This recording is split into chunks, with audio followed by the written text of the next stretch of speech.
Hello and welcome.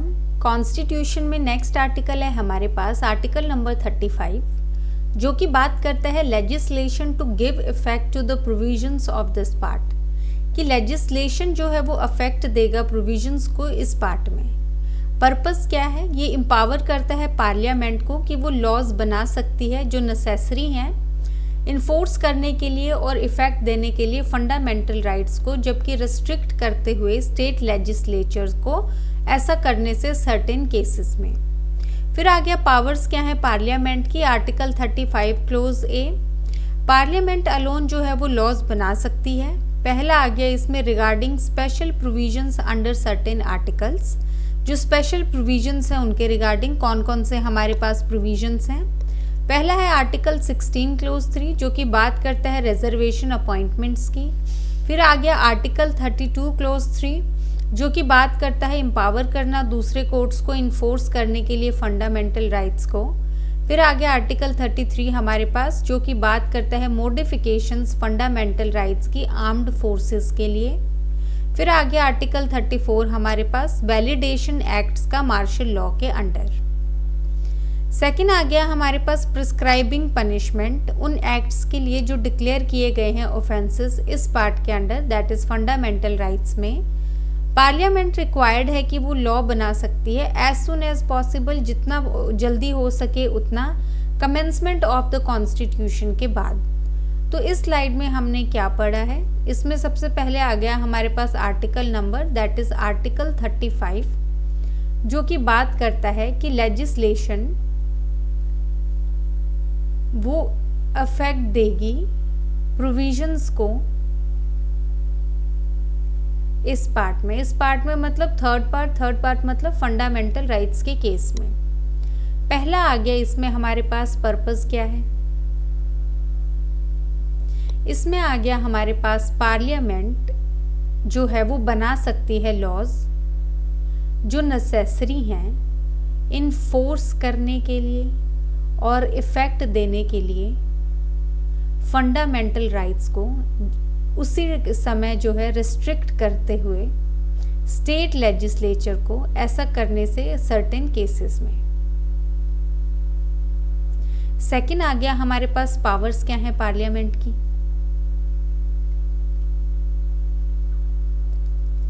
Parliament जो है वो लॉ बना सकती है किससे रिलेटेड। पहला आ गया हमारे पास स्पेशल प्रोविजंस जो हैं सर्टेन आर्टिकल्स के अंदर उनसे रिलेटेड। पहला आ गया इसमें हमारे पास आर्टिकल 16 क्लोज 3 जो कि बात करता है रिजर्वेशन अपॉइंटमेंट्स में। दूसरा आ गया हमारे पास आर्टिकल 32 क्लोज 3 जो कि बात करता है एम्पावर करना अदर कोर्ट्स को इन्फोर्स करने के लिए फंडामेंटल राइट्स को। तीसरा आ गया हमारे पास आर्टिकल 33 जो कि बात करता है मॉडिफिकेशन की, मॉडिफिकेशन फंडामेंटल राइट्स का फॉर आर्म्ड फोर्सेस। फिर आ गया फोर्थ हमारे पास दैट इज आर्टिकल 34, ये बात करता है वैलिडेट करना एक्ट्स को अंडर मार्शल लॉ। सेकेंड आ गया हमारे पास कि यहाँ पे जो पार्लियामेंट है वो लॉज बना सकता है प्रिस्क्राइब करने के लिए पनिशमेंट को,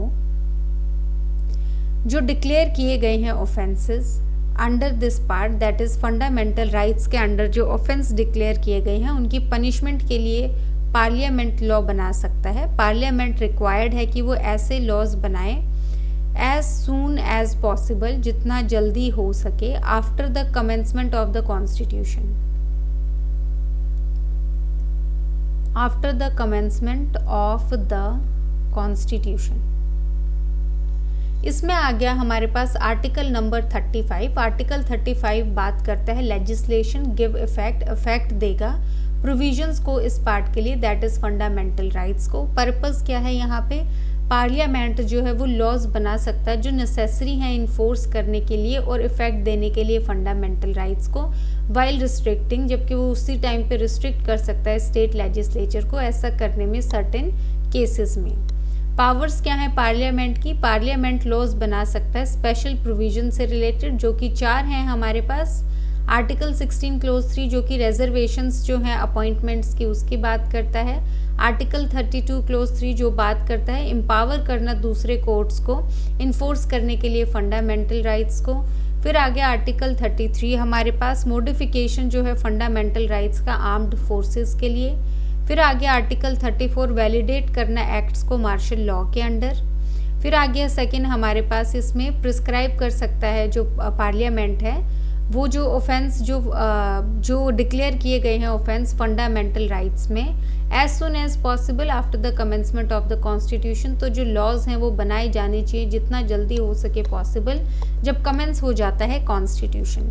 इसमें आपको क्या याद रखना है, आपको आर्टिकल नंबर याद रखना है, आपको टाइटल याद रखना है, आपको पार्लियामेंट की पावर याद रखनी है। पार्लियामेंट बना सकता है स्टेट लेजिस्लेचर को रिस्ट्रिक्ट करके, उसके बाद किन किन चीज़ों को लेके लॉज बना सकता है, स्पेशल प्रोविजंस आपको याद रखने हैं, पनिशमेंट दे सकता है, आपको ये याद रखना है।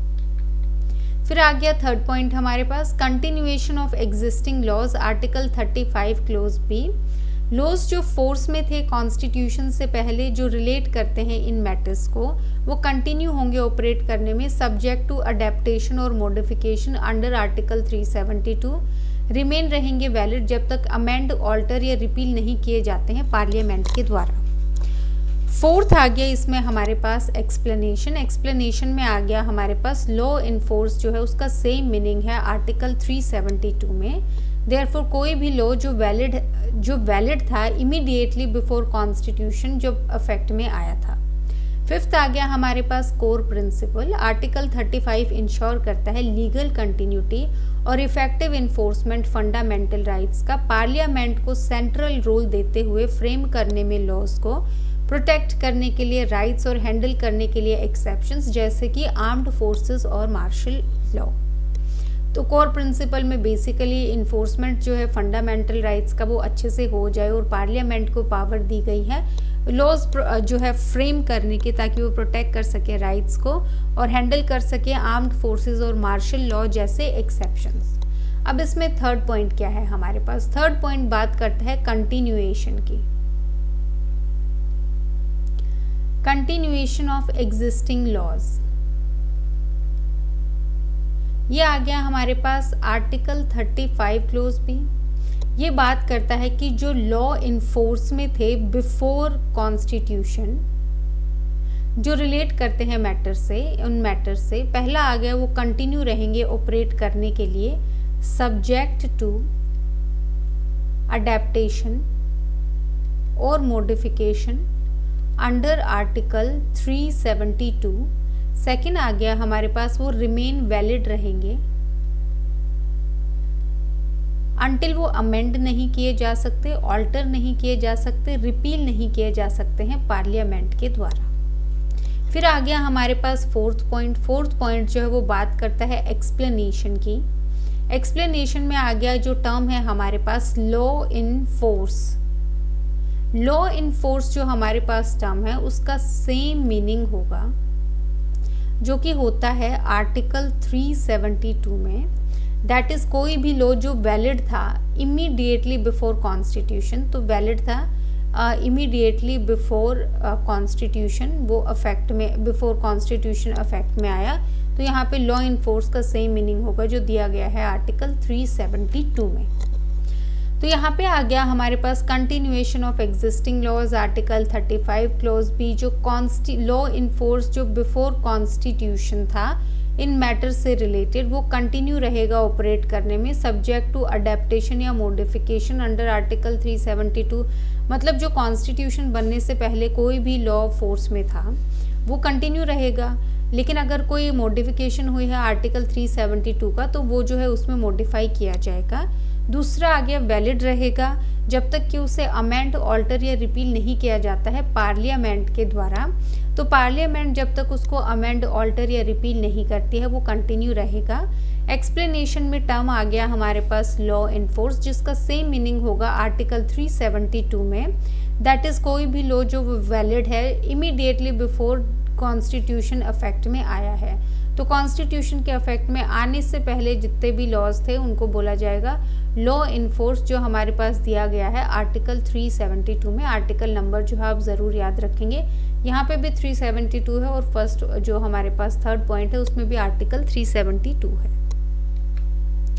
नेक्स्ट आ गया इसमें हमारे पास पार्ट 4 जो कि बात करता है directive principles of state policy. इसमें आ गया हमारे पास सबसे पहले आर्टिकल नंबर 36 जो कि डेफिनेशन की बात करता है। पर्पस क्या है, प्रोवाइड करता है definition of the state for the purpose of fundamental rights part 3। तो इसमें आ गया हमारे पास ये प्रोवाइड करता है डेफिनेशन, जो टर्म है हमारे पास दी स्टेट की फंडामेंटल राइट्स के पर्पस के लिए। फिर आ गया की प्रोविजन अनलेस अदरवाइज स्पेसिफाइड, जब तक अदरवाइज स्पेसिफाइड नहीं होगा द स्टेट जो है उसका सेम मतलब होगा जो पार्ट 3 में था, मतलब जो फंडामेंटल राइट्स में मीनिंग था। कोर प्रिंसिपल क्या है, इंश्योर करता है कंसिस्टेंसी इंटरप्रेट करने में फंडामेंटल राइट्स को, क्लियरली डिफाइन करके जो टर्म है स्टेट को सारे के सारे पर्पसेस के लिए अंडर पार्ट 3। ये इंक्लूड करता है गवर्नमेंट और पार्लियामेंट जो है इंडिया की, गवर्नमेंट और लेजिस्लेचर हर एक स्टेट की सारी लोकल अथॉरिटीज़ और अदर अथॉरिटीज़ जो हैं इंडिया की। तो इसमें बेसिकली हम नेक्स्ट क्या पढ़ेंगे, इसमें हम आ गया हम पार्ट 4 में। पार्ट 4 जो है वो बात करता है directive principles of state policies की, जिसको हम DPSPs भी बोलते हैं। इसमें आ गया हमारे पास आर्टिकल नंबर 36। आर्टिकल नंबर 36 जो है वो डेफिनेशन बताता है। डेफिनेशन बताता है हमारे पास टर्म की, जो कि है द स्टेट। इसमें बोला गया है सेम मीनिंग होगा जो पार्ट 3 में था, मतलब पार्ट 3 में हमने जो फंडामेंटल राइट्स के केस में हमने जो स्टेट का मतलब वहाँ पे बोला था वही होगा, सेम मीनिंग होगा, सेम इंटरप्रिटेशन होगा। और ये क्या क्या इंक्लूड करेगा, ये इंक्लूड करेगा हमारे पास government and parliament of India. Second आ गया इसमें हमारे पास government and legislature of each state. तीसरा आ गया हमारे पास सारी की सारी local authorities and other authorities within India. तो इसमें आ गया हमारे पास पार्ट 4। पार्ट 4 बात करता है DPSPs की directive principle of state policy. इसमें आ गया हमारे पास आर्टिकल नंबर 36 जो कि बात करता है डेफिनेशन। डेफिनेशन किसकी, जो हमारे पास टर्म है द स्टेट, इसका सेम मीनिंग होगा जो पार्ट 3 में दिया गया है फंडामेंटल राइट्स में। ये क्या इंक्लूड करेगा, government and parliament of India, government और लेजिस्लेचर हर एक स्टेट का, सारे के सारी लोकल अथॉरिटीज़ और दूसरी अथॉरिटीज़ विद इन इंडिया। तो ये 3 टर्म्स जो हैं आप याद रखेंगे। नेक्स्ट आ गया इसमें हमारे पास केस लो। केस लो आ गया इसमें हमारे पास Lala Ram versus union of India 2015 supreme court. इसमें हेल्ड किया है कि सुप्रीम कोर्ट ने हेल्ड किया है वेलफेयर स्टेट रेफर करता है, वेलफेयर स्टेट रेफर करता है greatest good of greatest number और जो benefit of all and happiness of all. Directive principle design किए गए हैं प्रोवाइड करने में social and economic democracy country में। ये प्रिंसिपल्स डायरेक्शन देंगे लेजिस्लेचर को एंड एग्जीक्यूटिव को इंडिया में एज रिगार्ड जो मैनर जिसमें उनको जो है एक्सरसाइज करेंगे अपनी पावर। तो बेसिकली एक थ्योरेटिकल सा हमारे पास केस लो है। इसमें बताया गया है कि यहाँ पे जो वेलफेयर स्टेट है वो रेफर करेगा जो ग्रेटेस्ट गुड है ग्रेटेस्ट नंबर का, मतलब ज़्यादा लोगों के लिए ज़्यादा अच्छा काम करना, गुड जो है वो ग्रेटर नंबर के लिए और बेनिफिट सबके लिए और हैप्पीनेस जो है सबके लिए। डायरेक्टिव प्रिंसिपल्स डिजाइंड हैं प्रोवाइड करने के लिए सोशल इकोनॉमिक डेमोक्रेसी कंट्री में। तो DPSPs का पर्पस क्या है, सोशल और इकोनॉमिक डेमोक्रेसी क्रिएट करना। ये प्रिंसिपल्स जो हैं डायरेक्शंस देंगे लेजिस्लेचर को और एग्जीक्यूटिव को इंडिया में रिगार्डिंग जो मैनर है जिसमें उनको जो है एक्सरसाइज करनी है उनकी पावर। कीवर्ड्स हम यहाँ पे निकाल लेते हैं। केस लो आ गया हमारे पास Lala Ram versus union of India 2015। इसमें आ गया हमारे पास हेल्ड क्या किया गया है कि यहाँ पे जो वेलफेयर स्टेट है वो रेफर करता है greatest good of greatest number. ये टर्म आप याद रखेंगे एग्जैक्टली कि ग्रेटेस्ट गुड ज़्यादा अच्छा करना ज़्यादा लोगों के लिए और इसमें बेनिफिट होगा सबका एंड हैप्पीनेस होगी सबके लिए ऑफ ऑल। यहाँ पे जो DPSPs हैं जो डायरेक्टिव प्रिंसिपल्स हैं डिज़ाइन किए गए हैं सोशल एंड इकोनॉमिक डेमोक्रेसी के लिए कंट्री में। ये प्रिंसिपल्स जो हैं ये डायरेक्शंस देते हैं लेजिस्लेचर को एंड एग्जीक्यूटिव को किस रिगार्डिंग में कि जो मैनर है जिसमें उनको एक्सरसाइज करनी है उनकी पावर। तो ये आ गया हमारे पास। अब इसमें हम देखते हैं केस लो आ गया हमारे पास। Lala Ram versus union of India supreme court 2015 supreme court held किया है कि वेलफेयर स्टेट रेफर करता है greatest good of greatest number और बेनिफिट और हैप्पीनेस सबके लिए। डायरेक्टिव प्रिंसिपल्स डिज़ाइन किए गए हैं, प्रोवाइड करेंगे सोशल एंड इकोनॉमिक डेमोक्रेसी जो है कंट्री में। ये जो है डायरेक्शंस देते हैं लेजिस्लेचर को, एग्जीक्यूटिव को, कि किस मैनर में उनको एक्सरसाइज करनी है उनकी पावर। तो ये जो है आपके कीवर्ड्स हैं, आप कीवर्ड्स याद रखेंगे और आप अपने हिसाब से भी जो है सेंटेंसेस फॉर्म कर सकते हैं।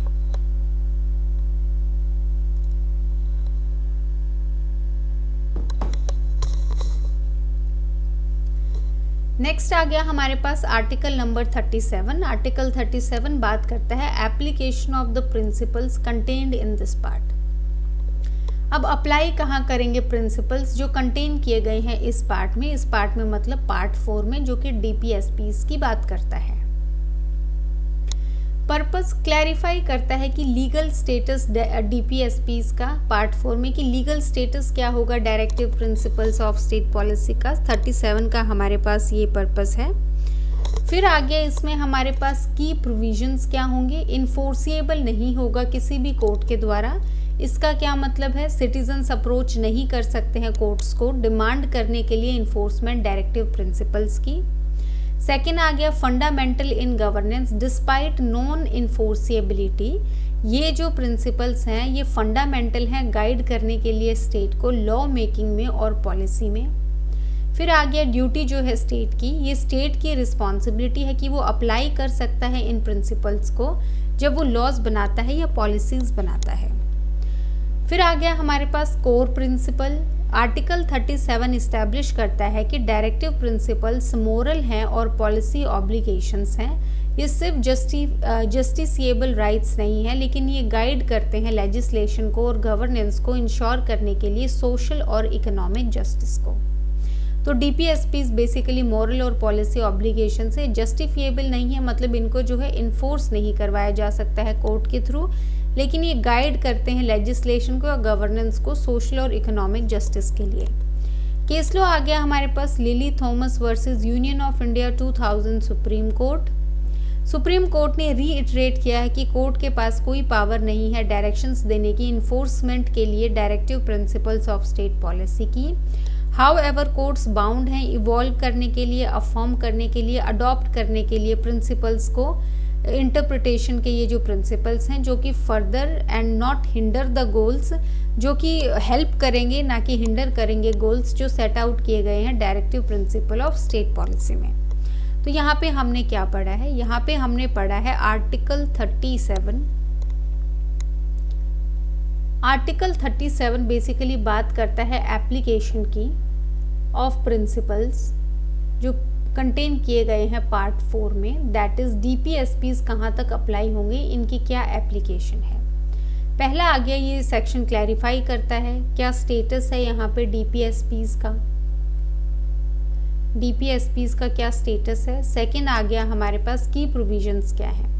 पहला आ गया कि ये जो है इनफोर्सिएबल नहीं है कोर्ट के द्वारा, इनफोर्सिएबल नहीं है कोर्ट के द्वारा। इसका क्या मतलब है, इसका मतलब है कि जो हमारे पास सिटीजन्स हैं वो अप्रोच नहीं कर सकते हैं कोर्ट्स को, अप्रोच नहीं कर सकते हैं कोर्ट्स को डिमांड करने के लिए जो इन्फोर्समेंट है डायरेक्टिव प्रिंसिपल्स का।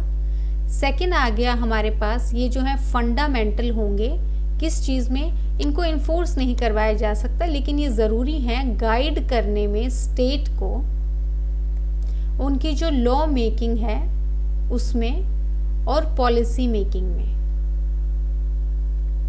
तीसरा आ गया हमारे पास यहाँ पे ड्यूटी क्या है स्टेट की, यहाँ पे जो है स्टेट की अपनी रिस्पॉन्सिबिलिटी है कि वो अप्लाई करेंगे इन प्रिंसिपल्स को जब वो लॉज बनाएंगे और जब वो जो है पॉलिसीज बनाएंगे। फिर आ गया हमारे पास केस लॉ आ गया, इसमें हमारे पास Lily Thomas versus union of India 2000 supreme court. इसमें क्या हेल्ड किया गया है, इसमें जो है सुप्रीम कोर्ट ने बोला है कि कोर्ट के पास जो है कोई भी पावर नहीं है इन्फोर्स करने की directive principle of state policies की। हालांकि जो कोर्ट्स हैं वो बाउंड हैं इवॉल्व करने में, अफर्म करने में या अडॉप्ट करने में इन प्रिंसिपल्स ऑफ इंटरप्रिटेशन को, कि ये जो इंटरप्रिटेशन के प्रिंसिपल्स हैं इनको ये जो है फर्दर हेल्प करेंगे अचीव करने में जो गोल्स जो सेट आउट किए गए हैं directive principles of state policy में। तो इसमें क्या ज़रूरी है, बेसिकली अगर आप जिस्ट देखेंगे आर्टिकल 37 का, और जो प्री में भी बहुत बारी पूछा जाता है कि कौन सा आर्टिकल ये बताता है कि जो हमारे पास DPSPs हैं वो इनफोर्सिएबल नहीं है, तो आ गया यहाँ पे आर्टिकल 37। लेकिन इसका जो टर्म है या फिर जो बेयर एक्ट का हमने इंटरप्रिटेशन कैसे करना है वो हम देख लेते हैं। आर्टिकल 37 बात करता है एप्लीकेशन उन प्रिंसिपल्स की जो कंटेंट है पार्ट 4 में, दैट इज DPSPs की एप्लीकेशन। ये जो हमारे पास आर्टिकल है ये स्टेटस बताता है DPSPs का, ये बताता है कि ये इन्फोर्सिएबल नहीं है कोर्ट के द्वारा। इसका क्या मतलब है कि कोई भी सिटीजन अप्रोच नहीं कर सकता है कोर्ट को इन्फोर्स करवाने के लिए डायरेक्टिव प्रिंसिपल्स को, लेकिन ये फंडामेंटल है गाइड करने के लिए स्टेट को लॉ मेकिंग में और पॉलिसी में। ये स्टेट की अपनी रिस्पॉन्सिबिलिटी है, अपनी ड्यूटी है कि वो इन प्रिंसिपल्स को जो है अप्लाई करेंगे लॉज बनाते हुए या पॉलिसीज बनाते हुए। केस लॉ आ गया इसमें हमारे पास Lily Thomas versus union of India 2000 supreme court. Supreme court ने बोला है कि कोई भी पावर जो है नहीं दी गई है, कोर्ट के पास कोई भी पावर नहीं है इन्फोर्स करने की DPSPs को, लेकिन कोर्ट जो है यहाँ पे वो बाउंड है यहाँ पे इवॉल्व करने में, अफर्म करने में या अडॉप्ट करने के लिए इन प्रिंसिपल्स ऑफ इंटरप्रिटेशंस को जो कि अचीव करने में हेल्प करेंगे वो गोल्स जो DPSPs ने सेट कर रखे हैं। तो यहाँ पे बेसिकली आपको सेकंड का फर्स्ट पोर्शन याद रखना है, इन्फोर्सिएबल नहीं है लेकिन फंडामेंटल है, ये आपको याद रखना है। ये जो दोनों कंबाइंड आपके पॉइंट्स हैं ये आपके इंटरव्यू के लिए भी ज़रूरी हैं। इसमें जैसे इंटरव्यूअर आपसे पूछ सकता है कि यहाँ पे स्कोप क्या है यहाँ पे DPSPs का, तो आप वहाँ पे बताएंगे कि ये जो है इन्फोर्सिएबल नहीं है लेकिन ये फंडामेंटल है गवर्नमेंट के लिए लॉ मेकिंग में और पॉलिसी मेकिंग में। तो ये लीगल वर्ड्स आप याद रखेंगे जब आप इंटरव्यू देंगे।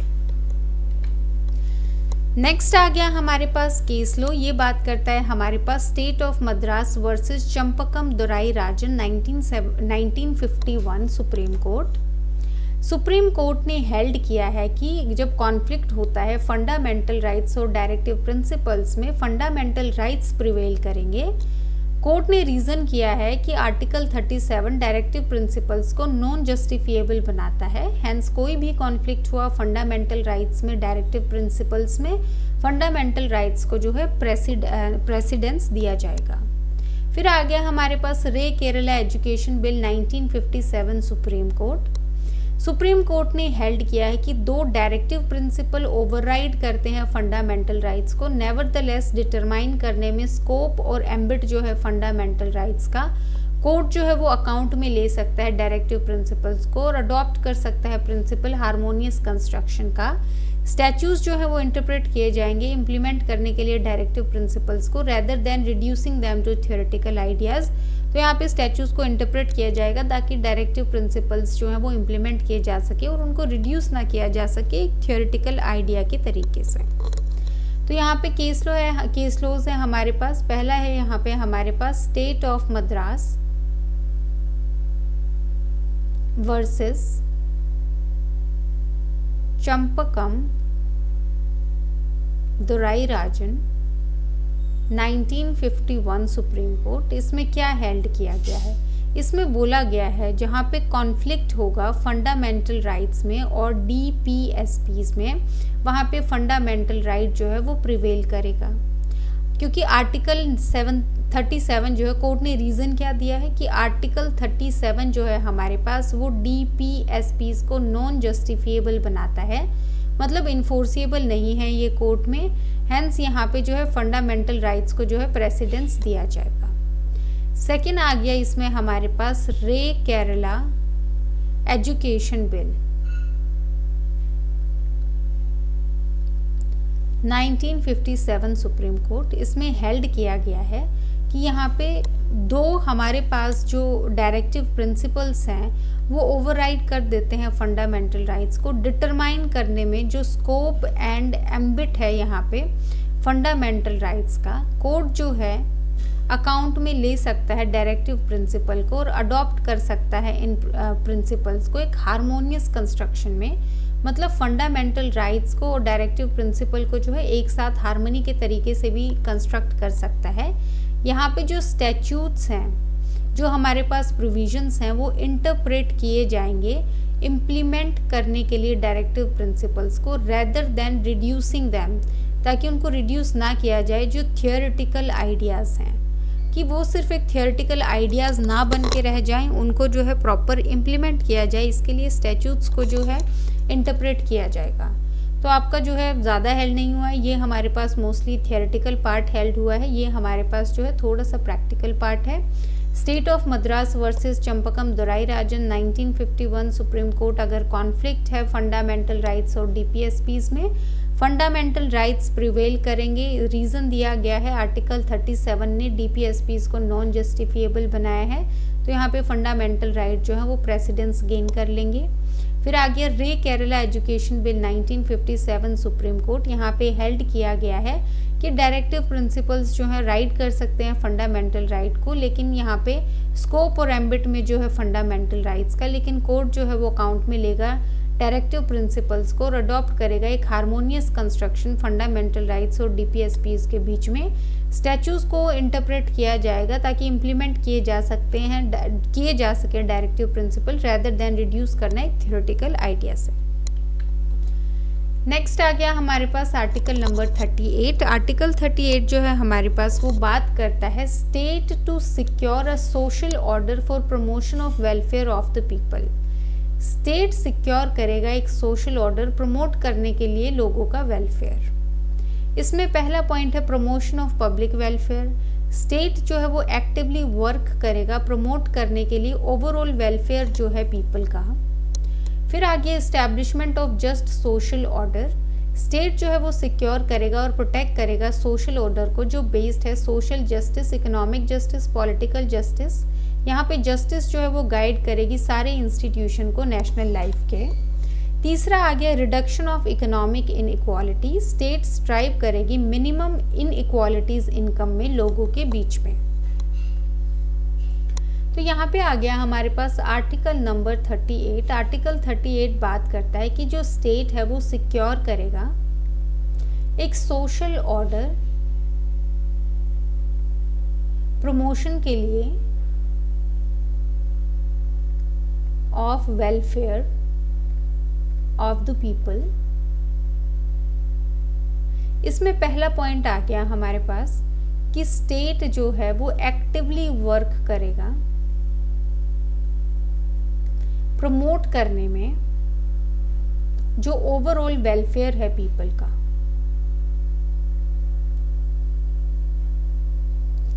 सेकेंड आ गया इसमें हमारे पास एस्टैब्लिशमेंट जो है जस्ट सोशल ऑर्डर की। इसमें आ गया स्टेट जो है क्या सिक्योर करेगा, किस पे बेस्ड होंगे हमारे पास जो सोशल ऑर्डर है। पहला आ गया हमारे पास सोशल जस्टिस, फिर आ गया हमारे पास इकोनॉमिक जस्टिस, फिर आ गया हमारे पास पॉलिटिकल जस्टिस। इसका शॉर्ट फॉर्म भी आप ले सकते हैं, इनका पहला word that is shape, SEP। तो सेप जस्टिस जो है गाइड करेगी सारी इंस्टीट्यूशन को नेशनल लाइफ की। तीसरा आ गया इसमें हमारे पास रिडक्शन जो है इकोनॉमिक इनइक्वालिटी में। इसमें आगे स्टेट स्ट्राइव करेगी कि मिनिमाइज किया जा सके इनइक्वालिटीज जो हैं इनकम में अमंग पीपल। तो यह आ गया हमारे पास आर्टिकल 38 जो कि बात करता है स्टेट सिक्योर करेगी सोशल ऑर्डर प्रमोट करने के लिए वेलफेयर जो है पीपल का। इसमें आ गया स्टेट एक्टिवली वर्क करेगी प्रमोट करने के लिए ओवरऑल वेलफेयर जो है पीपल का, इस्टेब्लिश करने के लिए जस्ट सोशल ऑर्डर। यहाँ पे जो बेस्ड होगा social justice, economic justice, political justice पे। शॉर्ट फॉर्म आ गई सेप। रिडक्शन के लिए इकोनॉमिक इनइक्वालिटीज़ की, मिनिमाइज करेगी इनइक्वालिटीज़ इनकम में जो है लोगों की। फोर्थ आ गया elimination of social and regional inequalities. State जो है वर्क करेगी रिमूव करने के लिए इनइक्वालिटीज़ जो रिलेटेड हैं स्टेटस से, फैसिलिटीज से और अपॉर्चुनिटीज से। ये अप्लाई करेगा दोनों को among individuals and among groups जो एक डिफरेंट रीजन्स में या इंगेज कर रहे हैं डिफरेंट प्रोफेशंस में। तो यहाँ पे क्या आ गया हमारे पास, जो फोर्थ पॉइंट है वो बात करता है एलिमिनेशन की। किस चीज़ को एलिमिनेट करेगी स्टेट? एलिमिनेट करेगी सोशल एंड रीजनल इनइक्वालिटीज को। पहला आ गया इसमें हमारे पास, जो स्टेट है वो वर्क करेगी रिमूव करने के लिए इनइक्वालिटीज को जो रिलेटेड हैं, किससे रिलेटेड हैं? स्टेटस से रिलेटेड हैं। दूसरा आ गया फैसिलिटीज से रिलेटेड है। तीसरा आ गया हमारे पास अपॉर्चुनिटीज से रिलेटेड है। ये जो है अप्लाई करेगी, किन किन चीज़ों को ये अप्लाई करेंगी? अमंग इंडिविजुअल्स अप्लाई करेंगी, उसके अलावा अमंग ग्रुप्स अप्लाई करेंगे जो रह रहे हैं डिफरेंट रीजन्स में या इंगेज्ड हैं डिफरेंट प्रोफेशंस में। तो फोर्थ आ गया हमारे पास यहाँ पे, स्टेट एलिमिनेट करेगी सोशल और रीजनल इनइक्वालिटीज, स्टेट रिमूव करेगी इनइक्वालिटीज। किससे रिलेटेड? स्टेटस, फैसिलिटीज और अपॉर्चुनिटीज से रिलेटेड। ये किस पे अप्लाई होगा? इंडिविजुअल्स पे अप्लाई होगा और ये ग्रुप्स पे भी अप्लाई होगा जो डिफरेंट रिलीजन में रह रहे हैं या फिर जो इंगेज्ड हैं डिफरेंट प्रोफेशन में। तो आप ये वाला पॉइंट याद रखेंगे। नेक्स्ट आ गया इसमें हमारे पास आर्टिकल नंबर 39 जो कि बात करता है certain principles of policy to be followed by the state. कुछ प्रिंसिपल्स जो हैं पॉलिसी के वो फॉलो किए जाएंगे स्टेट के द्वारा। पहला आ गया इसमें right to adequate livelihood. State ensure करेगा सारे सिटीजन्स को, बोथ मेन एंड वुमेन को राइट हो एडिक्वेट मीन्स ऑफ लिविंग का। फिर आ गया distribution of material resources. Ownership और कंट्रोल जो है मटेरियल रिसोर्सेज ऑफ कम्युनिटी का वो डिस्ट्रीब्यूट किया जाएगा सर्व करने के लिए कॉमन गुड को। तीसरा आ गया prevention of concentration of wealth. The economic system lead किया जाएगा कॉन्सेंट्रेशन ऑफ वेल्थ और मीन्स ऑफ प्रोडक्शन से इस वे में जो हार्म करेगा सोसाइटी को। फोर्थ आ गया equal pay for equal work. State ensure करेगा equal pay for equal work दोनों मेन और वेमेन के लिए। केस लो है Randhir Singh versus union of India 1982 supreme court. Supreme court ने हेल्ड किया है कि डायरेक्टिव प्रिंसिपल जो है equal pay for equal work के वो फंडामेंटल राइट नहीं है, लेकिन वो सिंस ये एक कॉन्स्टिट्यूशनल गोल है ये इन्फोर्स नहीं किया जा सकता है थ्रू आर्टिकल 32। तो यहाँ पे बेसिकली कुछ प्रिंसिपल्स हैं। आर्टिकल 39 हमें बताता है कुछ प्रिंसिपल्स पॉलिसी के जो फॉलो किए जाएंगे स्टेट के द्वारा, जो फॉलो करने हैं स्टेट को। पहला आ गया इसमें हमारे पास राइट जो है एडिक्वेट लाइवलीहुड का। एडिक्वेट मतलब एडिक्वेट होता है इनफ, कि वो एक लाइवलीहुड जो कमाई है वो जो है अच्छे से कमा सके, एक ऐसी कमाई जो जिनकी वजह से जो है उनका घर अच्छे से चल सके। ये सारे सिटीजन्स पे अप्लाई होगा, बोथ मेन एंड वुमेन पे। सेकेंड आ गया यहाँ पे डिस्ट्रीब्यूशन ऑफ मटेरियल रिसोर्सेज, कि ओनरशिप है और जो कंट्रोल है मटेरियल रिसोर्सेज का वो डिस्ट्रीब्यूट किया जाएगा कॉमन गुड को सर्व करने के लिए। तीसरा आ गया यहाँ पे प्रिवेंशन जो है ऑफ कॉन्सेंट्रेशन ऑफ वेल्थ। यहाँ पे इकोनॉमिक सिस्टम जो है वो लीड नहीं करेगा कॉन्सेंट्रेशन ऑफ वेल्थ और मीन्स ऑफ प्रोडक्शन से एक वे में जो हार्म करेगा सोसाइटी को। फोर्थ आ गया यहाँ पे equal pay for equal work, कि दोनों मेन एंड वुमेन के लिए है ये, कि इक्वल वर्क के लिए इक्वल पे किया जाएगा। यहाँ पे केस लो आ गया हमारे पास, केस लो हम नीचे कर लेते हैं। केस लो है हमारे पास Randhir Singh versus union of India 1982 supreme court. Supreme court ने हेल्ड किया है कि जो डायरेक्टिव प्रिंसिपल है equal pay for equal work का वो एक फंडामेंटल राइट नहीं है, लेकिन सिंस ये एक कॉन्स्टिट्यूशनल गोल है, ये एक कॉन्स्टिट्यूशनल गोल है तो इसको जो है इन्फोर्स किया जा सकता है थ्रू आर्टिकल 32। तो इसमें हमने क्या पढ़ा है? सबसे पहले आर्टिकल 39 आ गया, प्रिंसिपल्स ऑफ पॉलिसी जो फॉलो करने हैं स्टेट को। राइट एडिक्वेट लाइवलीहुड का सारे सिटीजन्स के लिए है, main and women. Distribution material resources का, ओनरशिप और कंट्रोल जो है रिसोर्सेज का, ऐसे तरीके से इसको डिस्ट्रीब्यूट करना है कि ये सर्व करे कॉमन गुड को, प्रिवेंट करना कॉन्सेंट्रेशन ऑफ वेल्थ जो कि हार्म कर सकता है सोसाइटी को, equal pay for equal work both men and women के लिए।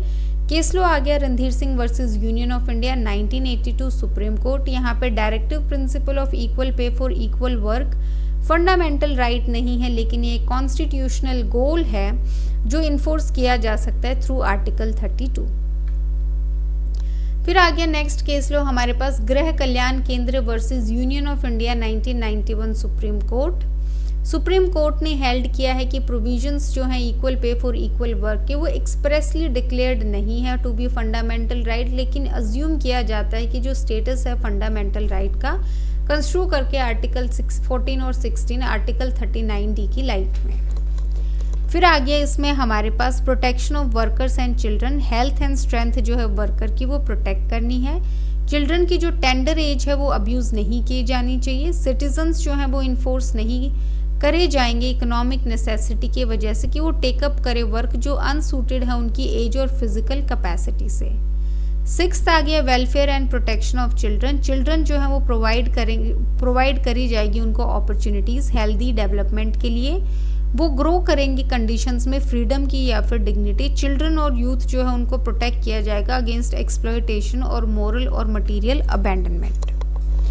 इसमें आ गया हमारे पास केस लॉ, यह आ गया हमारे पास गृह कल्याण केंद्र versus union of India 1991 supreme court. इसमें क्या हेल्ड किया गया है? इसमें हेल्ड किया गया है कि हमारे पास जो प्रोविजन है equal pay for equal work का वो एक्सप्रेसली डिक्लेयर्ड नहीं है कि वो एक फंडामेंटल राइट है, लेकिन इसको अज्यूम किया जाता है जो स्टेटस है फंडामेंटल राइट का कंस्ट्रू करके article 14 and 16 in the light of article 39D। फिर आ गया 5th पॉइंट हमारे पास जो कि बात करता है प्रोटेक्शन की, protection of workers and children. Workers में आ गया हमारे पास हेल्थ एंड स्ट्रेंथ जो है वर्कर की उसको प्रोटेक्ट करना है। चिल्ड्रन की जो टेंडर एज है उसको जो है एक्सप्लॉइट या अब्यूज़ नहीं होने देना है।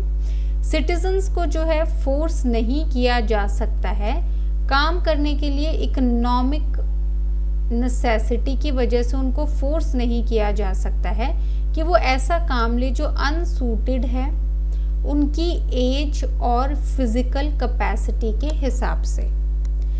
6th आ गया हमारे पास वेलफेयर एंड प्रोटेक्शन जो है चिल्ड्रन का। इसमें पहला पॉइंट आ गया हमारे पास कि चिल्ड्रन को प्रोवाइड की जाएंगी अपॉर्चुनिटीज हेल्दी डेवलपमेंट की। फिर आ गया ये जो है ग्रो करेंगी कंडीशंस में फ्रीडम एंड डिग्निटी में। चिल्ड्रन एंड यूथ को प्रोटेक्ट किया जाएगा अगेंस्ट एक्सप्लॉयटेशन और मोरल एंड मटेरियल अबैंडनमेंट।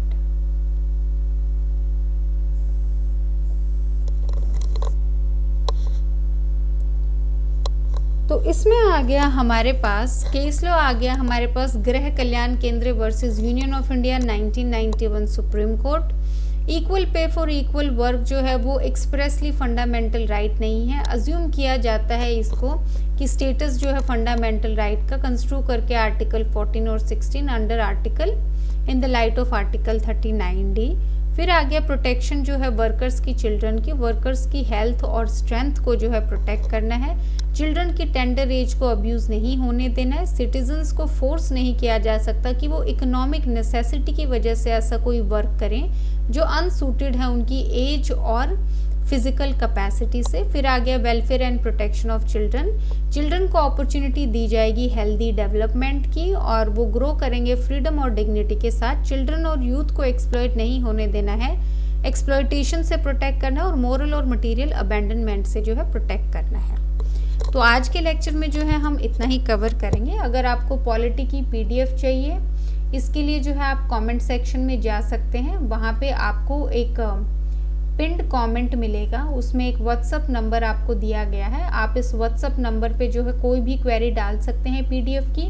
चाहे वो अभी जो हमारे पास कॉन्स्टिट्यूशन है या इससे पहले हमने जितने भी दिल्ली पीपी और सीबीआई पीपी के जितने भी सब्जेक्ट्स हैं, आईटी एक्ट है हमारे पास, फिर पीएमएलएज हैं, फिर सर्विलियंस वाला सिविल विजिलेंस वाला जो हमारे पास एक्ट है, ये सारे एक्ट्स जो हमने कवर किए हैं वो, इसके अलावा जो हमने मेंस आंसर राइटिंग के सब्जेक्ट्स कवर किए हैं उनकी पीडीएफ्स भी जो है आप ले सकते हैं। इसके अलावा जो मेंस आंसर राइटिंग है हमारी वो हमने मेंबर्स के लिए रखी है।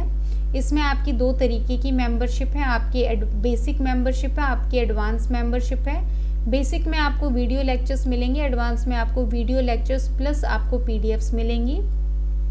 जो भी हम क्वेश्चंस कवर कर रहे हैं साथ के साथ, अभी जो है हम मेंबर्स के लिए BNSS plus Indian partnership act जो है वो कवर कर रहे हैं। तो अगर आपको मेरे साथ या इस चैनल पे आपको मेंस की आंसर राइटिंग करनी है तो आप मेंबरशिप ज्वाइन कर सकते हैं। लेकिन अगर आपको मेंबरशिप नहीं ज्वाइन कर रही है लेकिन आपको सिर्फ कंटेंट चाहिए मेंस का, तो उसके लिए भी जो है व्हाट्सअप नंबर पे जो आपको दिया गया है उस पर कॉन्टैक्ट कर सकते हैं, आपको जो है PDF अवेलेबल करवा दी जाएगी। बाकी हम आज के लेक्चर में इतना ही कवर करेंगे। So thank you.